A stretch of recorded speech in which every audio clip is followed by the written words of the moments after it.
The alien Baron gave away his paralyzed daughter as a joke, but this human made her part of history. The planet was called Kevrin, a giant of black stone and violet valleys beneath two pale suns.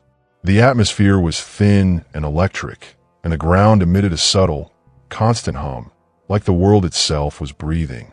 It was cold, dry, and everything, from the creeping creatures to the palace's suspended towers, seemed designed to remind outsiders they didn't belong. Dr. Lucas Rains, a former combat medic with the U.S. Air Force, never imagined he'd end up this far from Earth, let alone as part of a humanitarian relief diplomatic mission funded by interplanetary corporations.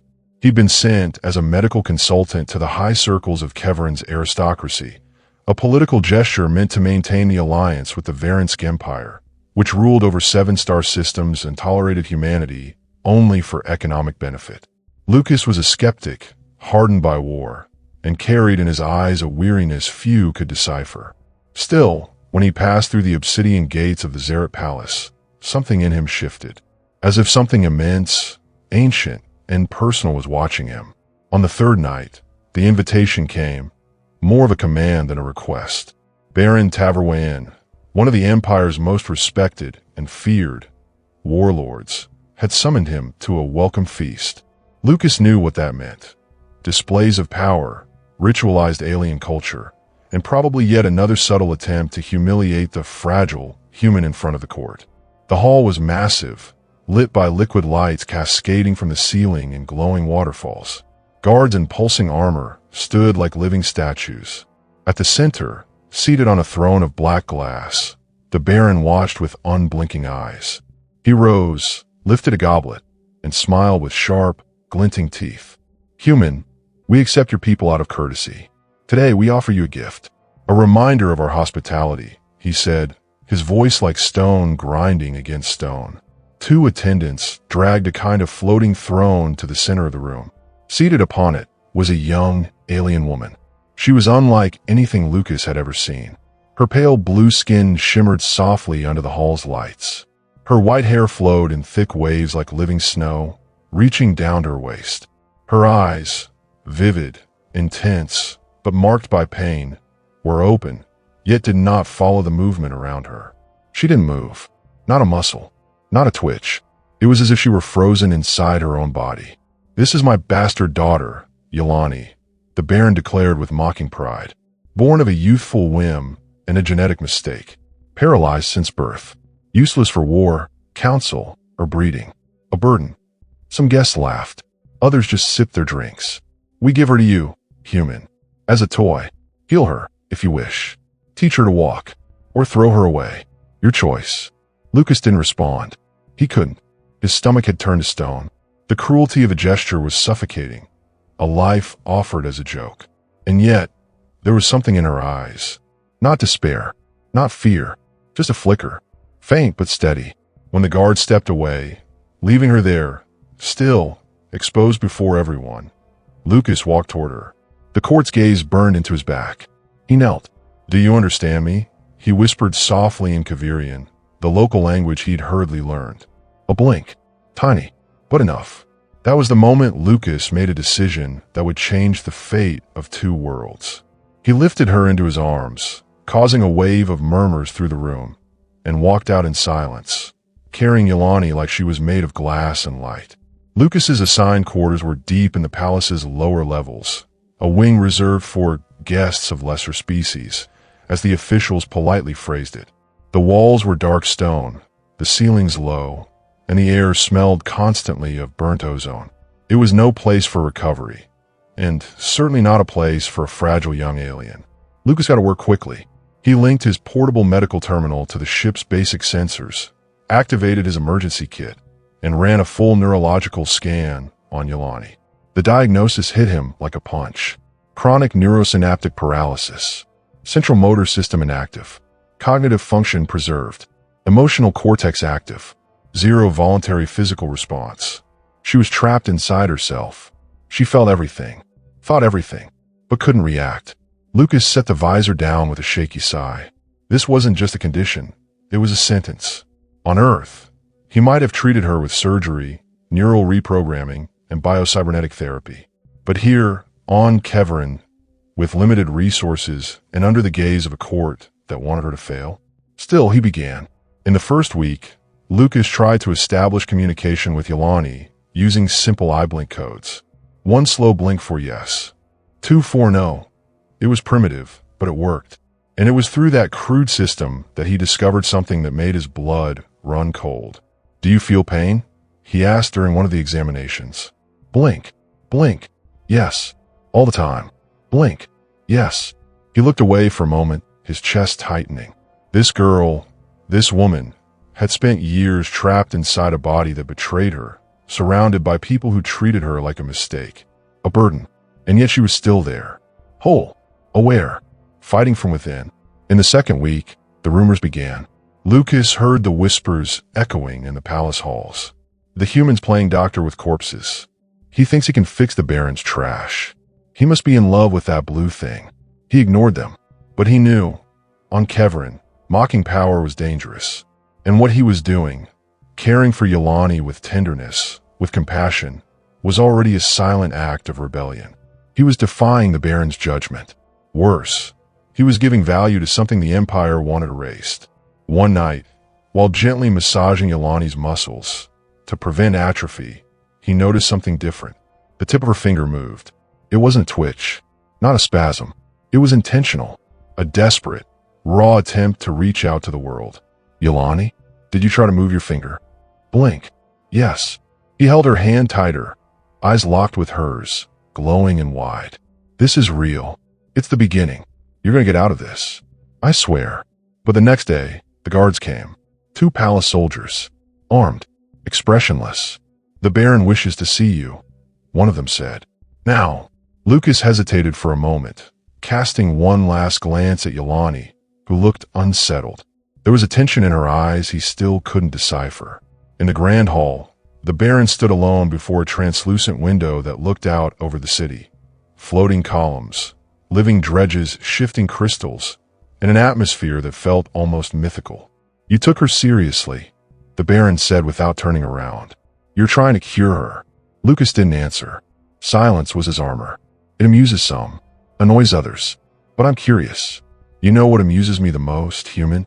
The fact that maybe you'll succeed. The Baron turned. His smile was cold. "But if she walks, she's mine again." Lucas left that room with a knot in his chest. The message was clear. You can save her, but you don't get to keep her. That same night, he returned to her room, and without thinking, he took her blue hand in his and said, "Yolani, if you walk again, I swear, we'll run. We'll escape." And for the first time since he met her, she cried. A single white tear slid down her blue cheek. In the third week, Lucas lived as a man divided. On one side, the doctor, persistent, rational, relentless. On the other, the protector, growing more emotionally bound to the girl who couldn't speak or walk, but who was slowly rewriting the meaning of his existence with each blink. Yolani wasn't just a medical case. She was bottled strength, a soul suffocating, and above all, a life ignored, refusing to die in silence. And Lucas no longer knew if he was trying to save her out of duty, or because there was something in her that made him want to believe again in things he had buried long ago. Things like hope, or love. On the surface, Keverin remained impassive. Nobles laughed at banquets. Soldiers marched in perfect lines across mirrored plazas, and the Baron's tower gleamed in the distance like a rotting tooth in a mouth of gold. But in the shadows, something was shifting. Lucas was approached in a side corridor by a hooded figure. A tall alien, with metallic black skin and glowing red eyes, spoke in whispers. "Human, you must stop the treatment." Lucas instinctively placed a hand beneath his coat, where his emergency scalpel was hidden. "Who are you?" "A sympathizer, a former doctor. I knew Yolani's mother." Lucas froze. "She died in childbirth." The alien shook his head. "No, she was murdered, on the Baron's orders. After giving birth to a defective daughter." The world tilted for a moment. "If you make Yolani walk, he'll kill her too." "Why?" "Because she'll become a living shame. A reminder that he made a mistake. And no one on Keverin tolerates a leader who makes mistakes." That night, Lucas almost gave up. He sat beside Yolani's bed, watching the strands of white hair spread across the pillow, trying to decide whether continuing would save her or endanger her. But before he could say a word, she blinked. Twice, then once, then 3 times. He understood. She had started using the new code he'd taught her. Don't stop. I can take it. Please. The next day, Lucas intensified the neuromuscular tests. He applied waves of bioelectromagnetic stimulation to her primary tendons and injected neural repair nanobots adapted with his own blood, a procedure illegal outside Earth, but one he didn't hesitate to use. Yolani responded, slowly but consistently. The first real movement came on the 5th day, a twitch in her forearm. Then, her hand closed, and then something impossible. She moved her neck. He shouted, laughed, almost cried. Yolani, you're coming back. But while she blossomed in secret, the walls around them closed in. 2 guards began escorting Lucas on his movements. The sensor system in his wing was replaced, and he found a listening device inside his medical terminal. Someone new. Worse, the Baron was waiting to act. One night, while Lucas was helping Yolani move her toes, the lights went out. Total darkness. Footsteps. A door forced open. Lucas Rains, a voice said, cold, formal. By order of the Kevern Marshal Council, you are under preventive detention for unauthorized genetic activity. He tried to stand, but it was too late. 2 soldiers pinned him to the wall using inverse gravity cuffs. He could barely move. Yolani, motionless on the table, stared at him with wide, terrified eyes. Before the lights cut out again, he managed to say just one thing, looking straight at her. Keep going. Don't stop for me. And then he vanished among the uniforms. In the days that followed, Yolani was alone. No Lucas. No words. No idea what had happened to him. But then, one morning, as the window opened to the violet winds of dawn, she moved her foot. Then, with effort, she sat up for the first time. With silent tears falling down her blue cheeks, she whispered, in the shaky voice of someone who had never spoken before, Lucas. The cell was small, made of alloys that interfered with brain waves and neutralized all human neural implants. Lucas was weak, but not broken. In fact, he'd never been more certain of what he needed to do. During the interrogations, the Kevern Council asked pointed questions. What exactly did you inject into the Baron's daughter's spinal cord? Do you have backing from Earth's medical forces? Do you believe the princess poses a threat to Imperial order? He gave just enough answers to stay alive, but not enough to stop Yolani from fighting. And that's how he survived. For now. Meanwhile, in the palace, Yolani trained in secret. With the help of a cleaning droid Lucas had modified before his arrest. Now responsive to simple vocal commands, she repeated basic exercises, slowly regaining control of her arms and legs. The pain was constant, the fatigue even worse. But she didn't stop. In her mind, only one image. Lucas smiling, calling her back to life. And then, on a night when Kevern's skies glowed with lilac auroras, marking the start of the stellar wind season, Yolani made her choice. Her body still unsteady, her mind sharp as a warblade. She donned a simple robe and walked out the door. Alone. No guards. No permission. No crutches. She walked through the palace halls. Soldiers turned, stunned.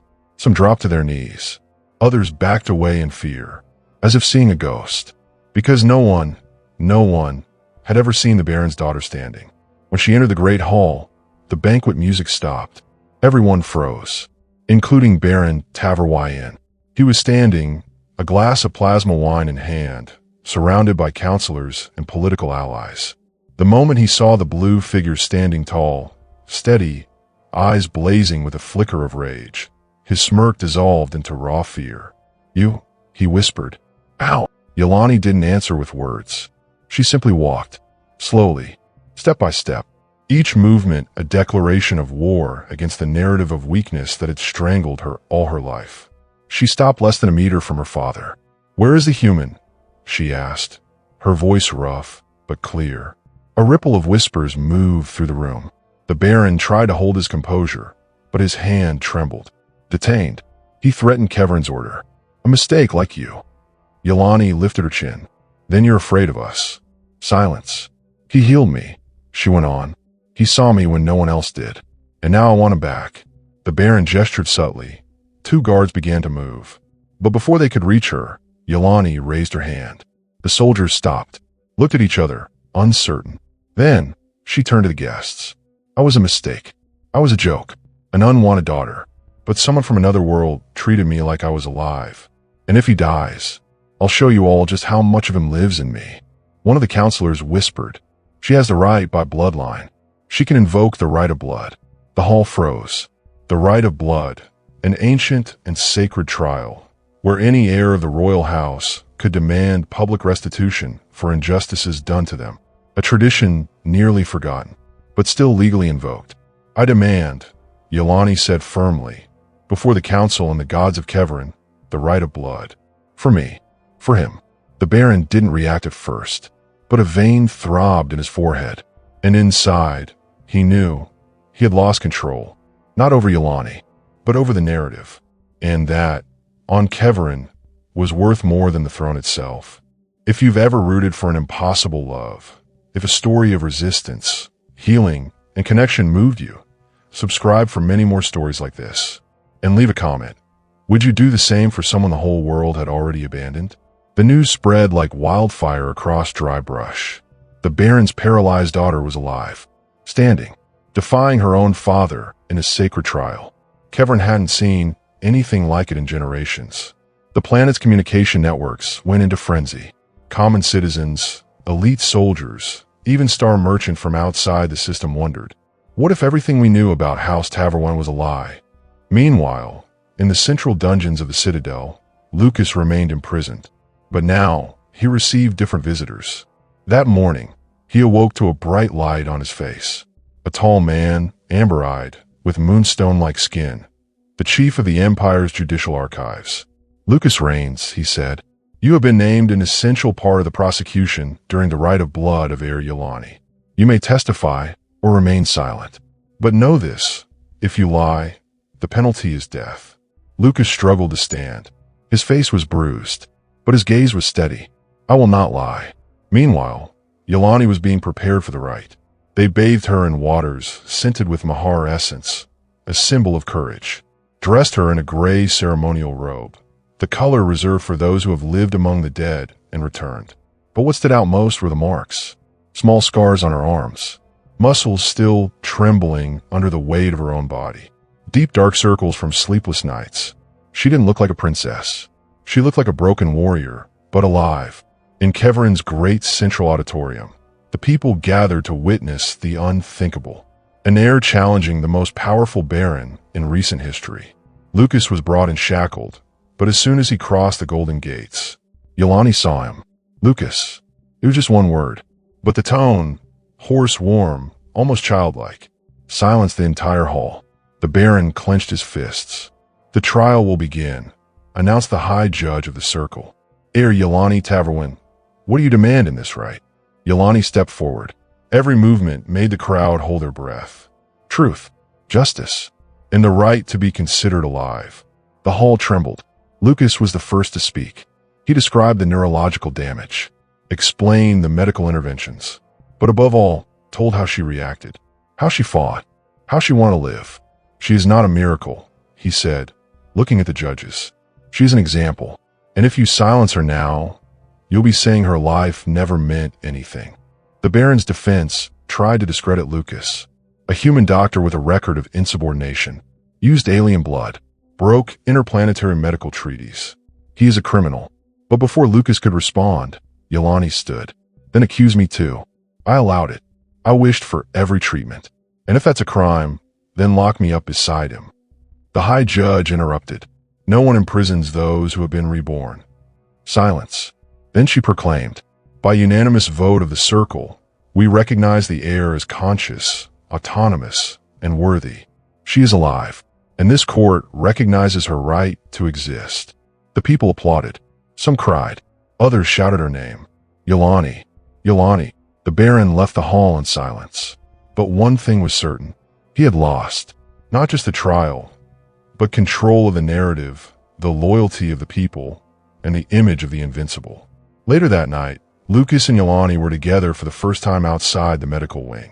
Alone, on a high terrace overlooking the planet's glowing rings. She sat beside him, eyes lost in the vastness. "Are you still leaving, Lucas?" He hesitated. "I don't know yet. I came here to save a life. I didn't expect to find my own." Yolani smiled softly. "I was never given to anyone. But if you want, I can choose to stay with you." And there, without kisses, without vows, without promises, but with one hand clasped and the other beneath the alien sky, they took the first step as equals. In the weeks following the rite of blood, Yolani began living in a new light. Before, her presence in the palace corridors was met with pity or indifference. Now, she was greeted with reverence or with fear. But she wanted no thrones, no political alliances. She only wanted to live as one who finally had the right to. And Lucas was always nearby. At first, there were still days when she could barely stand. Others when she cried in pain alone, hidden beneath the soft lights of the deactivated medical wing. But Lucas knew how to recognize those moments. He didn't ask questions. He didn't try to fix her. He just stayed. He brought her hot tea, told stories from Earth, spoke of oceans, the sound of rain against windows, and the little everyday miracles she had never known. Yolani, in turn, taught him to see Keverin with open eyes, showed him the chance of the mist, took him to the cliff of purple winds, where the sky looked like a living painting, spoke of the ancient myths of her lineage, and what she wished to be far from it. "I don't want to be a princess." "What do you want to be?" he asked one night. She thought, looked at him. "Someone who chooses. Someone who loves, not because they have to, but because they can." They started laughing more, walking side by side without words, talking with their eyes when walking through the guarded corridors of the palace. And one day, something changed. Lucas was trying to install an old gravity stabilizer in the upper garden, cursing as he struggled with tangled wires. Yolani watched from afar, quietly laughing. "Do you really think you can fix that?" "I already fixed a princess with neurological death," he said, looking over his shoulder. "This is nothing." She laughed out loud, and in that moment, Lucas turned, saw her smile, and felt his chest tighten. That was it. It wasn't the cure. It wasn't the challenge. It was her, and he was in love. But confessing that wouldn't be simple. A human, an alien of imperial lineage. In a culture where romantic alliances between species were political taboo and scandal fodder. And yet, that same night, he found her alone on the terrace where they had first touched. The sky was clear. The lights of Keverin were turned off for the ancestral sky ceremony. Only the lilac moon hung over the world. Lucas sat beside her, saying nothing. She broke the silence first. "I heard today. There's a freighter coming from Earth. They can take you back. Safely." He didn't answer immediately. "And you?" she asked. "What will you do?" She looked at him for a long time, and for the first time, no pain in her eyes. "I'm going to stay alive, with or without you." He laughed, but it was a shaky laugh. His heart raced. "Yolani." "Lucas." Silence. Then he said, "I can't promise you a home. I can't promise this will be easy. But if you want, I won't go back to Earth." She stared at him. "I never asked you to stay." "I know, but if you choose, I'll be here. Not as your patient, nor your miracle." She held out her hand. "Just yours." And he took it. No rush. No ceremony. No witnesses. Just two broken souls, healing in each other. Keverin's sky turned red in the third cycle after the Earth ship's approach. But it wasn't any natural phenomenon. It was an invasion. Not from Earth. Not from outside forces. But from allies of Baron Taverwin himself. Fragments of armies loyal to him. Hiding, waiting for the people to be distracted by hope. They came like flaming shadows, breaking through the shields of floating cities, marching in gray armor with a broken symbol of House Taverwin etched on their chests. Yolani was the first to know. She felt it before she saw it. She woke, gasping in the night of the blue cloud storm, her body still fragile, but her instinct intact. She ran to Lucas, who was sleeping in the small attached lab, among papers, prototypes, and his notes on neurological recovery. "They're coming for me," she said, trembling. He was already dressing. "They won't take you, I swear." But the truth was cruel. The Baron was dying, and he wanted to take his daughter with him. If he couldn't reign, then no one would. At the top of the Crystal Tower, the planet's command center, the capital was on full alert. The last message from the insurgency was clear. The aberration will be destroyed. The lineage will end. They didn't just want Yolani's body. They wanted to erase her story. Lucas and Yolani fled through the old routes of the underground citadel. She limped, every step feeling the limits of a body not yet whole. He supported her with one arm, carrying in the other what remained of the neural stabilizer, the artifact that had saved her mind. If they capture this, they can reverse everything. They can prove you were manipulated, then destroy it. And if we need it, she looked at him firmly. I'd rather die being me than live as their lie. They reached the ancient forge of the ancestors. It was said that the first weapons of Kevrin had been made there, waiting for them, the Baron himself. But he was different, thin, without armor, with hollow eyes of someone who had lost everything, and yet decided to take the world with him. You destroyed my dynasty, daughter, and you brought a human as a disease into the sacred bloodline. Lucas stepped forward. She healed. You're the one who's sick. The Baron laughed, a dry, cutting sound. Then cure that. And he fired. Everything happened in seconds. Lucas pushed Yolani to the ground, and the energy beam grazed his shoulder, burning flesh and muscle. Yolani, fallen, saw her father's weapon glow once more. But this time, it was her who fired. She used one of the old launchers forgotten in the forge. One shot, but enough to break the Baron's weapon in half. He fell to his knees, not from pain, but from despair. Only wanted the legend to go on. Then look closely, Yolani said, bleeding. Because I'm the legend now. She walked up to her father, looked him in the eyes, and the Baron, for the first time, cried, "Forgive me, my daughter." Yolani touched his face with trembling hands. You gave me away as a joke, but someone gave me real love. The Baron closed his eyes and never opened them again. Minutes later, Lucas collapsed beside her.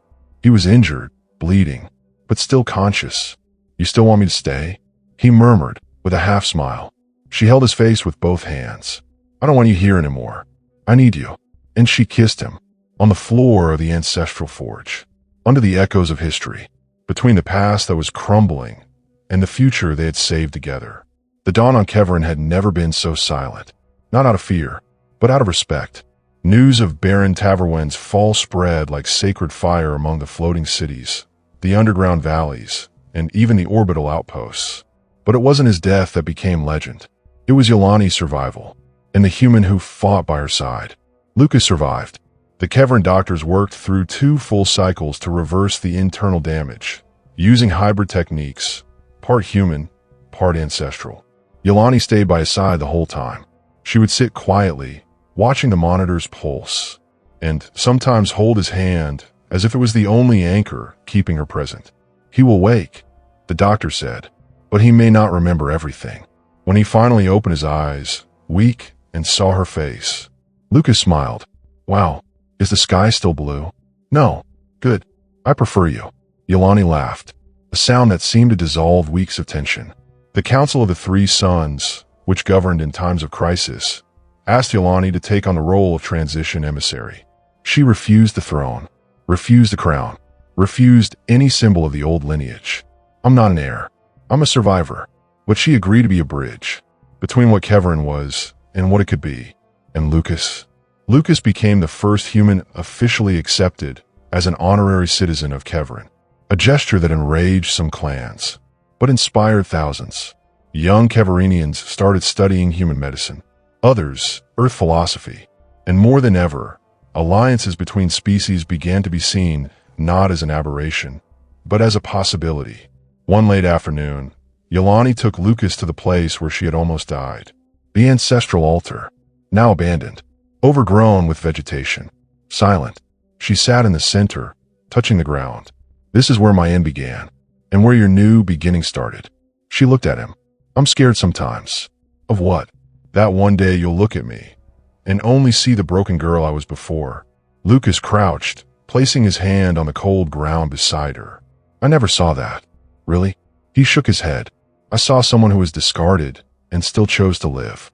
Someone who had every reason to hate and chose to love. Someone who was given away as a joke and became a legacy. She closed her eyes, and he whispered, I see you, Yolani. Whole. And for the first time, she believed. Not every new beginning needs trumpets or applause. Sometimes, just a shared silence. And the certainty that despite everything, love was the choice. They say legends are born of war. But on Keverin, a legend was born for what came after. When the battles ended, when armies scattered, when the screams stopped, what remained was choice.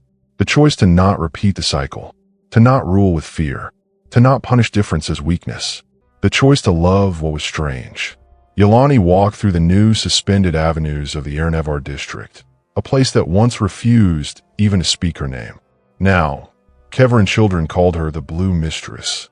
Artists painted her on murals as a symbol of rebirth, and she smiled, not out of vanity, but because, for the first time, she was seen as something more than a burden. She was inspiration. Lucas began teaching regenerative medicine at the Institute of Advanced Sciences. But more than techniques, he taught empathy. He talked about the moral dilemmas he faced, about how healing the body meant nothing without healing the soul. And at the end of every class, he left the same sentence on the board. You don't have to understand someone to save them. You just have to see that they're worth it. They still carried scars, some visible, others silently eternal.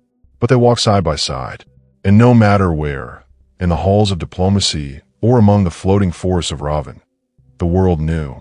They chose each other. And in the heart of Keverin, among the renewed towers and hanging gardens, a statue was raised. Two figures standing side by side. One human, one alien. No crowns, no weapons, just hands intertwined. The inscription at the base read, "The gift was a cruel joke. Love was the final answer."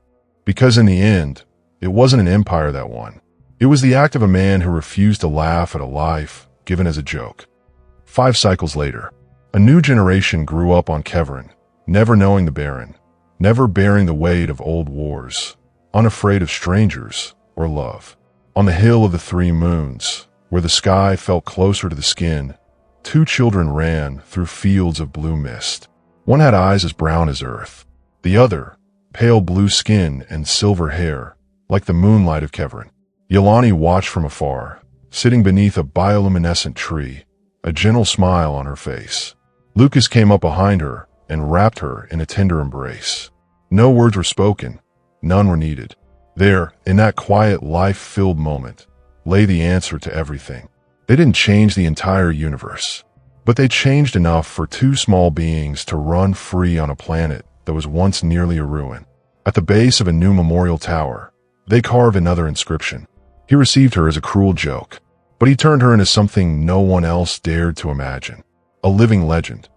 If you've ever believed in unlikely loves, if you've ever rooted for those who seem to have no chance, if you ever thought that love and courage could overcome even the cruelest fates, subscribe to the channel. Here, stories like this don't just happen, they live.